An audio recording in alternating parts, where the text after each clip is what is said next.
El día de hoy abordaremos la segunda unidad de Derecho Administrativo. Vamos a seguir conociendo lo que son las fuentes del derecho administrativo.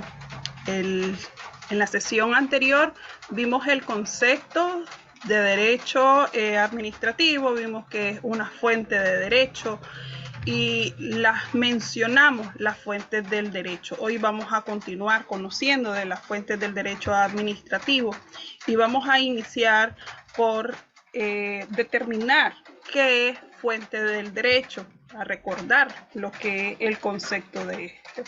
El vocablo fuente es sinónimo de origen de una cosa, también se entiende como el lugar de donde emana o emerge algo. En este caso, la fuente del derecho aduanero significa de que proviene de un principio, de que hay un origen, hay un nacimiento de lo que es el derecho aduanero. En todo caso, el nacimiento del derecho siempre surge a partir de un hecho, y este hecho es generado por nosotros los hombres.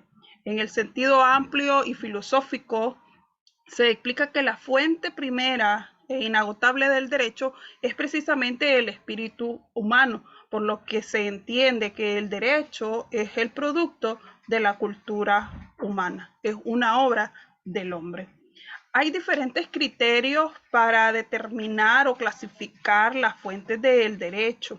En relación a esto, García Maínez sostiene que las fuentes del derecho se clasifican en tres grandes grupos. Están las fuentes históricas o de conocimiento, las fuentes reales o materiales y las fuentes formales. Estas últimas son las que nosotros mencionamos en nuestra sesión anterior, que hablábamos de la ley, hablábamos de la costumbre, de los convenios internacionales, los tratados internacionales, como fuente del derecho, además de la doctrina, ¿verdad? Estas son las fuentes formales, pero entonces, según el doctor García Maínez, existen fuentes históricas o de conocimiento. Estas son aquellas documentales que encierran en el texto de una ley o donde se halla una expresión del derecho. Son anteriores al derecho vigente que tenemos nosotros hoy, en este caso, del derecho aduanero. Las fuentes reales o materiales son el conjunto de fenómenos y elementos económicos, sociales, ideológicos y políticos que determinan una situación y condicionan el alcance y el contenido de las leyes.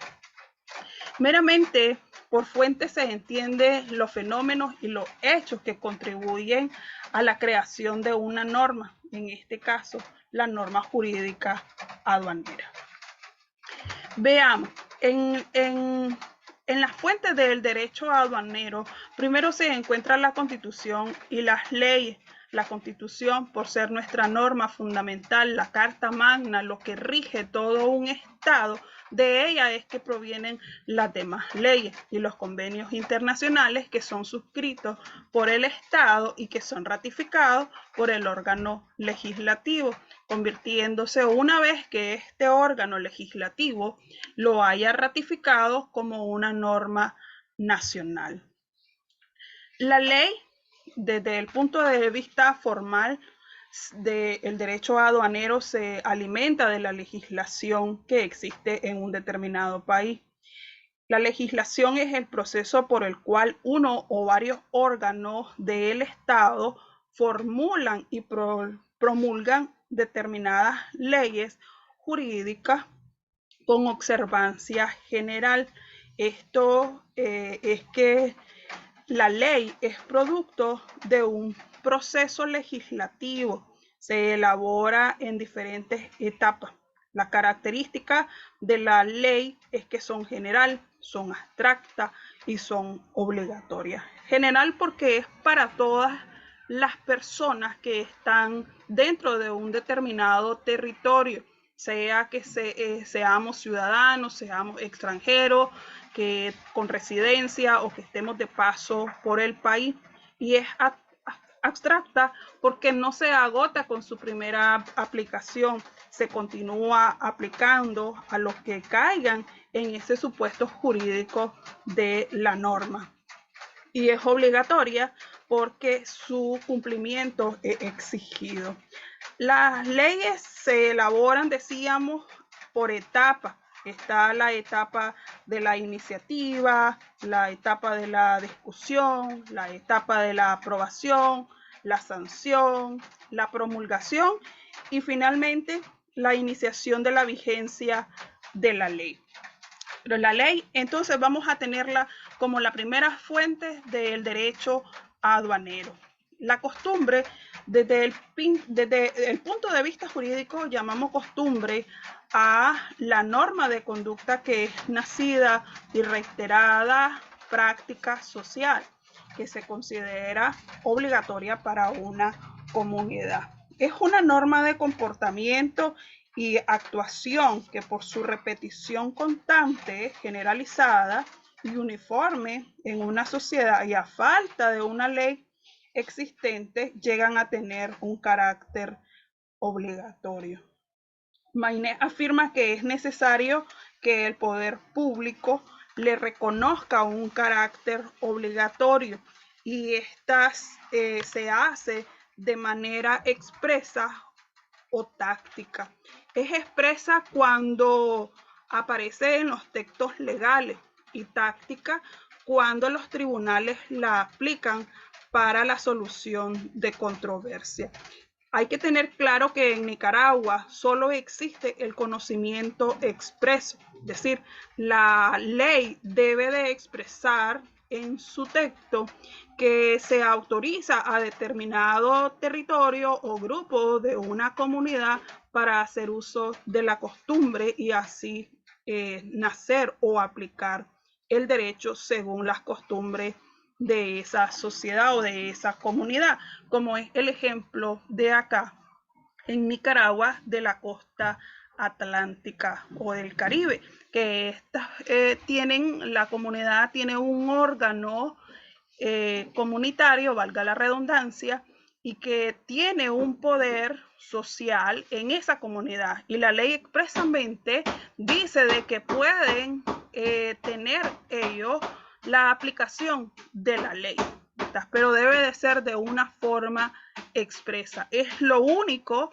que en Nicaragua se sostiene. Si está expresado en una ley, entonces la costumbre puede aplicarse y puede considerarse como fuente del derecho.